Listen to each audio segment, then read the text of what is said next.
얼마 전 결혼식을 올린 여성, 카페에서 한 남성과 다정한 대화를 나눕니다.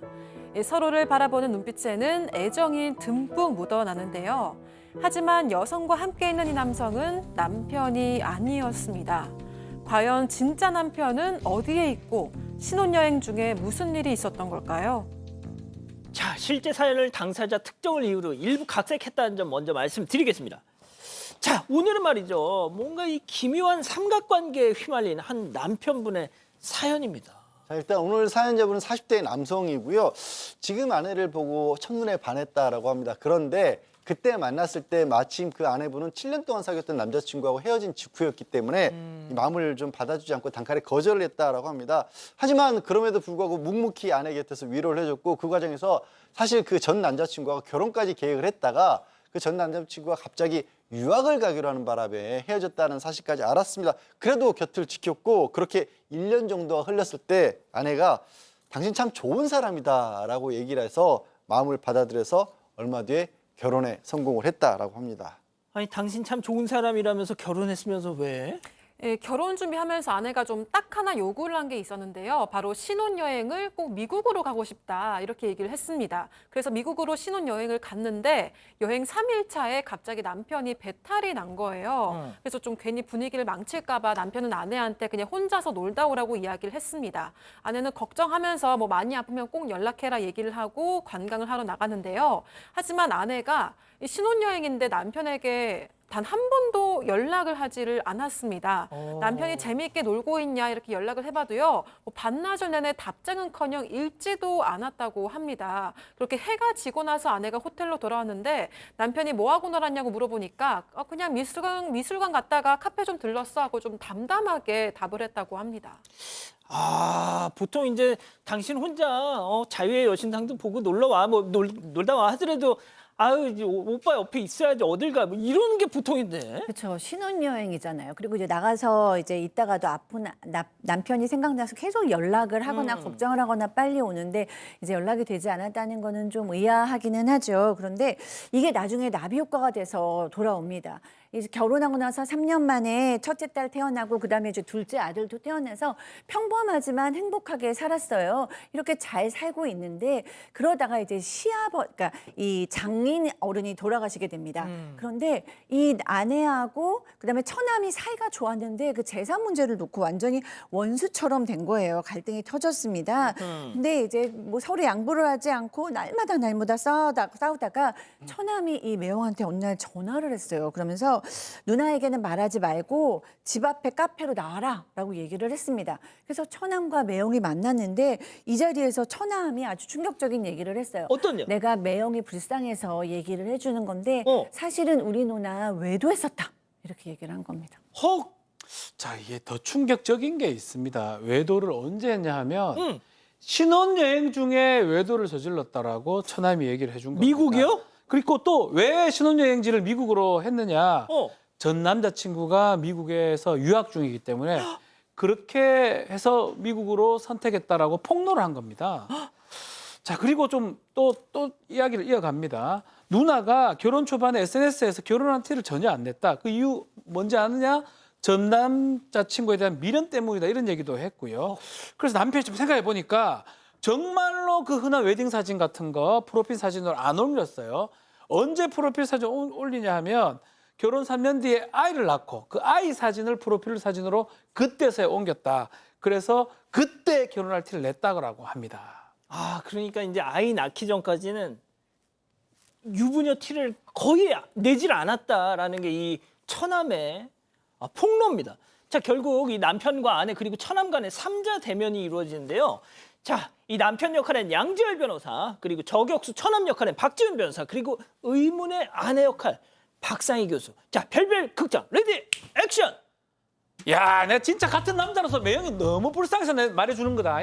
우리 누나 바람둥이야, 바람둥이.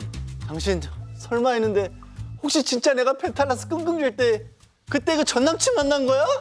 여보, 얘 말 하나도 믿지 마. 그때 우연히 그냥 시간 맞아서 커피 한 잔 마신 건 맞는데 저스트 프렌드. 정말 우연히 만나서 잠깐 본 거야. 진짜 참네. 웃기고 있네. 그때 가슴 콩닥콩닥 뛰고 그러고 미국으로 신혼여행 간 것도 누나 다 계획한 거 아니야? 계획 때문에 한 거 아니야? 거짓말하지 마라. 아니 진짜 당신 정말 작정하고 신혼여행 가서 그 전 남친이랑 바람 핀 거야? 맞아. 아니라니까. 내가 전 남친이랑 바람을 필 거면 애초에 당신이랑 결혼 자체를 안 했겠지.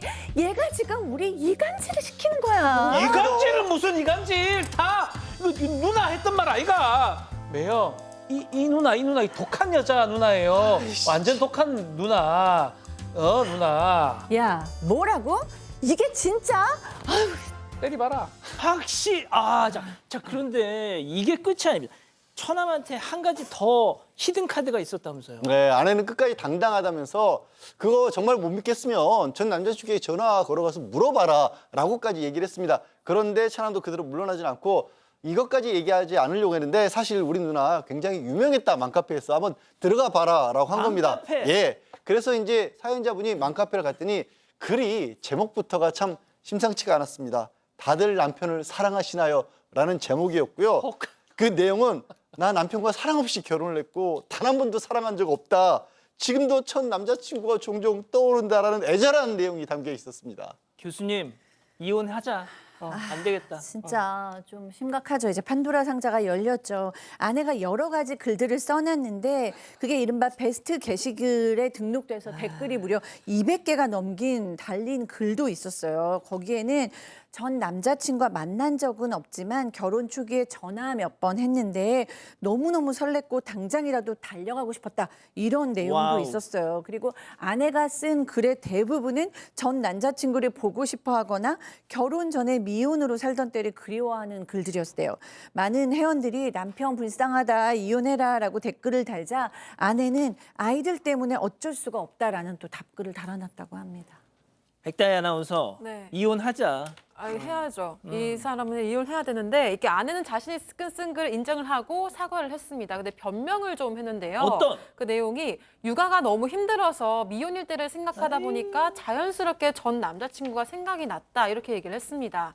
그러면서 덧붙인 말이 당신을 사랑해서 한 결혼은 아니었지만 아이들 낳고 살다 보니까 당신 같은 좋은 남편을 선택한 거 후회한 적은 없다 이렇게 얘기를 하는 거예요. 하지만 남편은 이 말을 믿을 수가 없었던 게 이 아내가 썼던 글이 불과 1년 전이었습니다. 와우. 그래서 당신이 정서적으로 바람을 피운 거다 얘기를 하고 이혼을 요구했는데 아내는 맹세코 아이들에게 부끄러운 짓 한 적 없다면서 거부를 했고요. 하지만 남편은 더 이상 이 아내와 1분 1초도 함께하고 싶지 않다고 합니다. 자 오늘의 궁금증 짚어보죠. 자 과거 연인을 몰래 만나고 연락했던 아내 이것도 일종의 불륜 아닌가요?라고 이 남편분은 묻고 계십니다. 양 변호사님. 조금 모호해 보입니다. 일단 미국에 갔었을 때 일은 처음부터 계획을 했다라고 보기 어려운 게 남편이 갑작스럽게 배탈이 난 틈을 탄 거였잖아요. 그리고 이후에 이제 이 맘카페에 글을 올린 건데 그 남성하고 연락을 주고받았다면 확실한데 그건 또 아니란 말이에요. 그러니까 사람의 마음속에 있었던 걸 가지고 이거를 부정행위라고 볼 수 있을지 솔직히 조금 애매해 보입니다. 자 박 변호사님. 저도 좀 비슷한 아, 생각인데요. 진짜. 변호사들은 비슷한 것 같아요. 변호사들 정말 물적 증거가 지금 있기보다는 마음적인 부분이 좀 더 커 보이거든요. 그래서 저는 좀 더 기회를 좀 주는 게 맞지 않나 생각이 들어요. 정상이란다. 물적 증거가 드러나기 전까지는 어떤 마음적인 뭐 글 쓴 거를 갖고 이렇게 하기에는 좀 그렇습니다. 아니 그리고 다른 것보다 처남이 저걸 옆에서 부추기는데 그러니까 그게 더 커요. 미국에서 만났다는 사실까지는 모르겠지만 거기서 부정행위까지 있었다는 걸 어떻게 처남이 얘기를 그렇게 할 수 있겠어요? 저는 일단 처남이 좀 못 믿어요. 아기를 갖고 처남이 만들어내서 가능성도 배제할 수 없다라고 봅니다. 자 비법조인 우리 박상희 교수님 네. 믿습니다.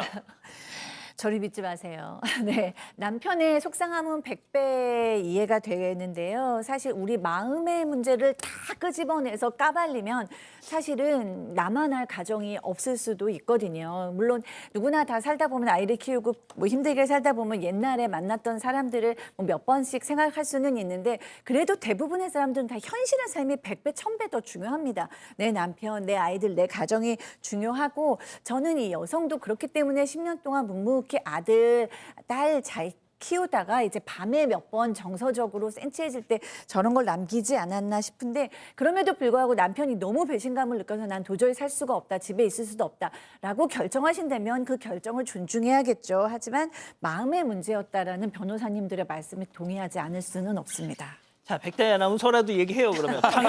당신을 사랑해서 한 결혼은 아니었지만 당신같이 좋은 남편 선택한 걸 후회한 적 없다. 얼마나 비겁한 얘기야, 네, 이거. 너무 비겁하고 정말 좀 많이 저 듣는 저도 많이 화가 나는데 가족 댓글도 읽어보겠습니다. 아, 왜 당황하고 있어? 아, 너무 좀 화가 나가지고 댓글도 보겠습니다. 러브러브님 한 번 기회 주면 또 그렇게 합니다라고 하셨고요. 아이스 초코님 정서적 바람이 더 배신감이 든다고 하던데라고 하셨습니다. 박영자님도 이혼의 한 표라고 하셨습니다.